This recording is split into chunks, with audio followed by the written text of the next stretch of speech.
우리가 정말 오랫동안 이야기해왔던 AI 혁명 있잖아요. 이제 그게 더 이상 그냥 뜬구름 잡는 소리가 아닙니다. 마침내 현실이 됐어요. 그리고 그 파급력은 솔직히 말해서 상상 이상입니다.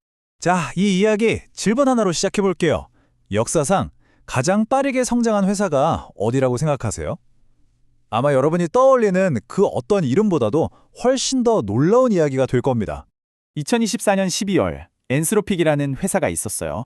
이 회사의 연간 반복 매출, 그러니까 매년 안정적으로 벌어들일 것으로 기대되는 수익이 10억 달러였습니다. 이것만 해도 이미 엄청난 거죠. 그런데요, 여기서 딱 14개월이 지납니다. 2026년 2월이 되자 상황이 완전히 달라져요. 그 숫자가 무려 14배나 폭증해서 140억 달러가 됩니다. 여기서 끝이 아니에요. 겨우 2달 뒤인 2026년 4월에는요, 그 매출이 또 2배 이상 뛰어서 300억 달러를 넘어섭니다. 이건 그냥 성장이 아니에요. 말 그대로 역사에 없던 가속도가 붙은 거죠. 이 타임라인을 한번 보세요. 정말 기가 막힙니다. 2024년 초만 해도 1,000만 달러도 안 되던 회사가 불과 2년 남짓한 기간 만에 300억 달러 규모의 거물이 된 겁니다. 정말 믿기지 않는 속도죠. 이게 얼마나 대단한 건지 감이 잘 안 오실까봐 비교를 해드릴게요. 우리 세상을 바꿨던 구글 있잖아요. 구글이 한창 잘 나가던 시절에 3년 동안 추가한 매출이 약 56억 달러였어요. 그런데 엔스로픽은 그거의 거의 4배를 단 3개월, 한 분기 만에 해치운 겁니다. 우리가 알던 기업 성장의 공식은 이제 완전히 깨졌다고 봐야죠. 그러니까 여기서 진짜 궁금한 게 이거죠. 아니, 도대체 어떻게 이런 말도 안 되는 일이 가능했을까요? 당연히 이런 성장이 그냥 하늘에서 뚝 떨어진 건 아닙니다. 모건 스탠리 분석을 보면요. 지금 AI는 그냥 핫한 기술 테마가 아니에요. 이건 마치 100년 전에 나라 전체에 전력망을 깔았던 것처럼 AI라는 새로운 시대를 위한 거대한 물리적 인프라를 까는 산업 건설 단계에 들어섰다는 겁니다. 그리고 그 규모가 정말 상상을 초월합니다. 2028년까지 전 세계에서 데이터 센터 짓는 데만 들어갈 돈이 약 2조 9천억 달러, 우리 돈으로 거의 4천조 원에 달할 거라고 해요. 이 어마어마한 투자는 몇 개의 큰 기둥이 받치고 있습니다. 일단 데이터를 담을 그릇인 데이터 센터가 필요하고요. 그걸 돌릴 두뇌인 반도체와 컴퓨팅 파워, 그리고 이 모든 걸 움직일 심장인 에너지, 마지막으로 이 모든 걸 가능하게 할 피, 즉 자금이 필요하죠.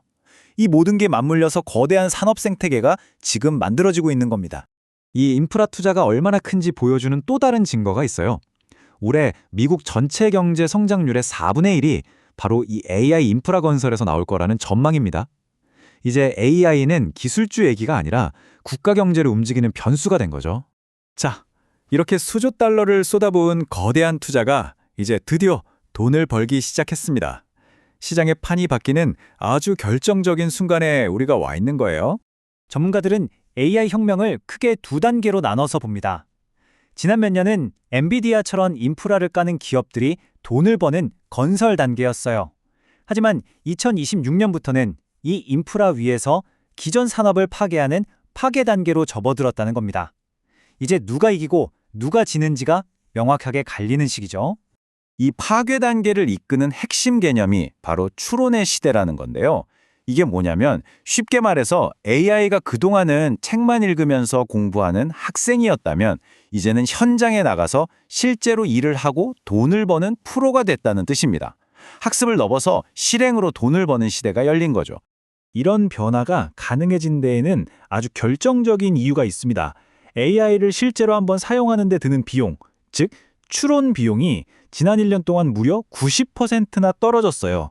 비용이 이렇게 싸지니까 이제 웬만한 기업들은 다 AI를 쓸 수 있게 된 겁니다.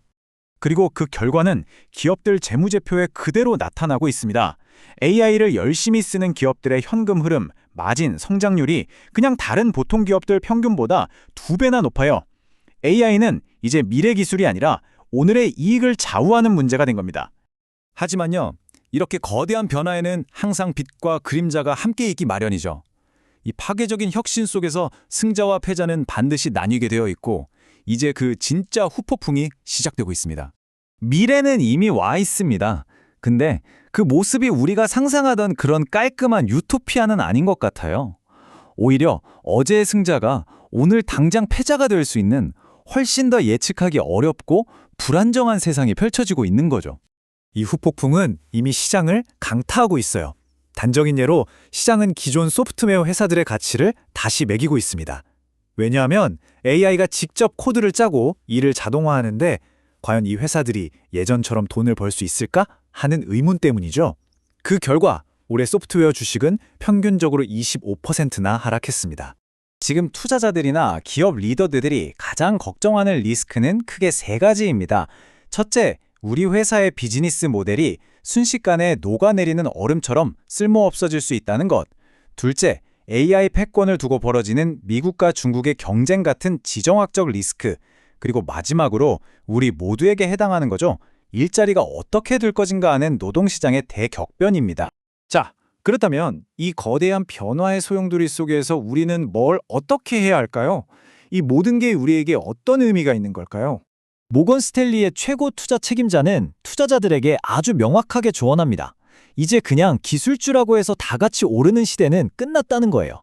이 혼돈 속에서 진짜 살아남고 시장을 지배할 진정한 승자를 가려내는 눈이 그 어느 때보다 중요해졌습니다. 기업들을 위한 조언은 한층 더 직접적입니다. AI를 그냥 비용 좀 줄이는 도구로만 생각하지 말라는 거죠. 이걸로 아예 새로운 시장을 만들고 없던 기회를 공격적으로 찾아 나서야 한다는 겁니다. 그리고 제일 중요한 건 완벽한 계획을 세운다고 기다리지 말고 지금 당장 시작하라는 겁니다. 수조 달러를 쏟아부은 거대한 AI 건설은 이제 막대한 수익이라는 거대한 파도가 되어 돌아오고 있습니다. 혁명은 끝났습니다. 이제 그 거대한 후폭풍이 우리 모두에게 밀려오고 있죠. 진짜 질문은 이것 하나뿐입니다. 당신은, 그리고 당신이 속한 조직은 이 파도를 탈 준비가 되어 있습니까?